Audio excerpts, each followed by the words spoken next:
of all South Australians own bikes. They just don't want to ride them because they don't feel safe. And if we can make it safe, we'll have hundreds and hundreds more bikes on the streets of Adelaide very, very quickly.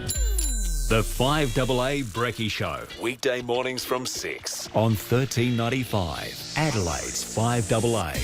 Interactive radio. Call 8223 0000. Peter Godfrey. 16 minutes past 5. Let's head across the ditch to New Zealand. Selwyn Manning from livenews.co.nz. Good morning, Selwyn. Good morning, Peter. How is it over the ditch? Your weather finding up? Well, we had a couple of really nice days, but we're sliding back into that miserable kind of gusty, gale-type weather pattern again. We had it on the weekend after you guys last week. The stuff we sent you, yeah. Yes, the stuff it arrived then, did it? Yes, it arrived, signed, sealed and delivered, and drenched Kiwis over the weekend, and it looks like it's going to form another kind of similar pattern for this weekend, but keeps the garden green, Peter. Indeed it does, absolutely. Yeah. Now, fairly major topic for discussion this morning. Now, the Work and Income New Zealand. First of all, just tell us who they are before we get into what the actual issue is. Yeah, because it's most significant. Yes, Work and Income New Zealand, and you'll hear me refer to it as WINZ, which is the acronym of it. It's the government, the New Zealand government's social welfare wing. So if you're out of work, unemployed, if you're drawing a domestic purposes benefit, if you're an invalid benefit beneficiary or a sickness beneficiary, etc., or just looking for work, then WINZ is the place to go. It coordinates all of that. Your equivalent of our Centrelink. By the sound of it. Yep. All right. Yes. Yep. And also the government ministry that's in charge of it is the Ministry of Social Development. So the two things are WINZ. Now, what has been found is, and this story broke early this week, was that the computer network, the entire computer network system of WINZ has been open and vulnerable for over 18 months. The Insecure network was discovered early last week by an environmental activist, just by chance. He wasn't looking for this, a guy called Ira Bailey. Now, while he was in that Work and Income, he was using a kiosk, which is, the kiosks have been set up in the lobby kind of areas so that people who are going in there can get on the kiosk. It's connected to the network, the computer network, and they can look for jobs, etc., etc. Now, he found that there was a major vulnerability. Ira Bailey's a skilled ICT technician or computer technician. He contacted the Ministry of Social Development. Remember, that's kind of in charge, if you like, of WINZ. And he informed it that its network was insecure and queried whether or not it had a reward fund for people identifying when something is awry, that the system. Apparently Google and Facebook, they have like a reward fund if anybody finds a vulnerability, a security flaw in their system. If they tip them off, apparently they get a reward for that. So he was seeking to see whether or not the ministry had such a thing in place. He was told no, and so he contacted journalist and blogger Keith Ng.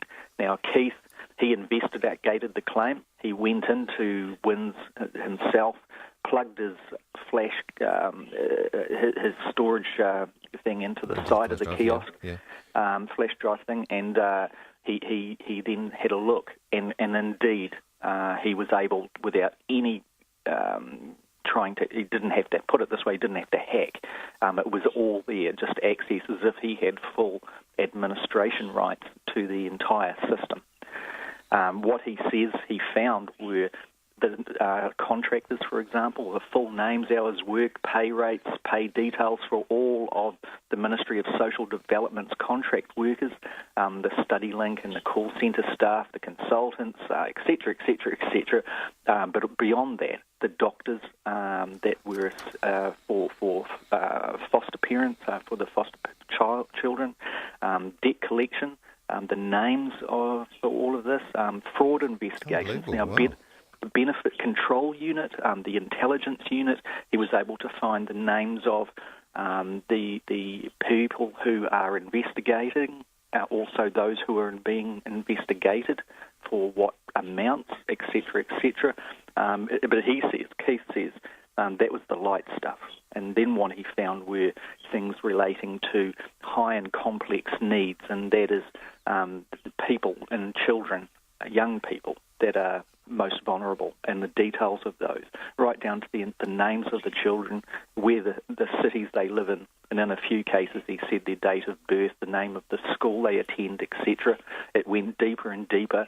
The phone bills, it showed places where social welfare family homes, the care and protection facilities, their phone numbers, the addresses, etc., even right down to the pharmacy and legal bills, but in the pharmacy, what kind of prescriptions people had, what kind of complaints they had, ADHD drugs, antidepressants, antipsychotic drugs, etc. So you get a picture here, Peter. It was right down basically to details on Every people's single fingernails, thing, just about. Yeah. Now, Sorry, go on. Yes. So what happened there is on Sunday, Keith, and he published what he had found. He didn't publish the files and the details, but there were thousands of files, and he indicated on the public address .net blog that he was handing over all the information to the Privacy Commission on the Monday morning, which he did. And since then, the government has been reeling over this whole breach of its security from the point of view that it does appear for the last 18 months the system has been vulnerable. So the 18 months, that's definite. How is that able to be determined, do you know?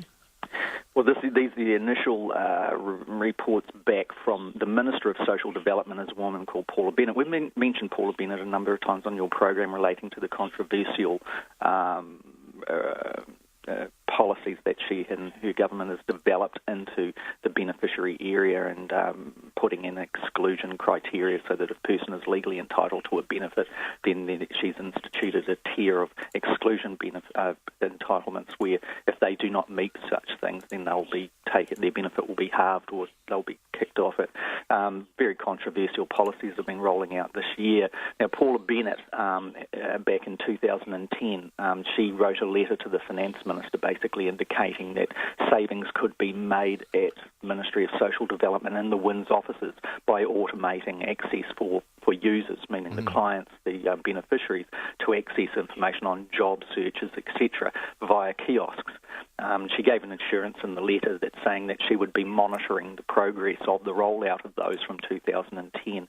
Now, these kiosks that we've talked about that have been vulnerable and open to anybody who could wade into all that information we just detailed, they've been in the offices of every WINS office throughout New Zealand. It's not just a few here, it's completely right over the whole country. And some people have said in a way that it's like a bank leaving its door open, but also the vault to the money where the money's kept, so that people could wander in and out at their leisure. The information that has come through to hand this week after the Minister, Paula Bennett, ordered a quick review and then realised that, yes, they did have a major problem, indicated that work that she and her ministry had initiated in 2010 was the period, by the look of it, that where the computer access codes were left open. The other thing too, Peter, is what has been found and what Keith Ing has been able to show is all those files we detailed just in the summary there were not just accessible, but they were rewritable. So if somebody was at the terminal and they wished to, they could rewrite them in the whole system. So the vulnerability was absolute. The question, I guess, then must be raised: is it known whether any of that has happened? If it's quite a long period, assumedly somebody else has probably come across this along the way. You would have to assume. Could there have been changes made? Could some of the information have been used in an inappropriate way in any way? Has anybody been affected? Malicious way. This is the major concern, considering the details of the vulnerable people, young children in foster care, former partners who all their details were there. This is the concern that somebody with malicious intent could access them if they knew. Luckily for those people that were most vulnerable, it appeared that not many people were aware of this, that the rumours were starting to circulate, apparently, going back some months, but not widespread. The concerning thing is, too, from a point of view of fixing this problem, is the Ministry of Social Development was made aware of it, not only by people phoning through on the odd occasion, but also from IT security, computer security specialists who had alerted them to the problem, and nothing was done. Quite a controversy for the key government then, quite clearly, this. Yes. Now, the key government has instigated an independent examination by outside entities, computer security specialists, to go through the entire system. And we understand that the entire New Zealand government's IT infrastructure is also going to be looked at for other similar kind of vulnerabilities. One of the initial responses back from one of the computer expert companies has said that in the WINS case, the entire network needs to be rewritten for the government to be assured that it's secure. And that would be a fairly costly process, I would well imagine, too.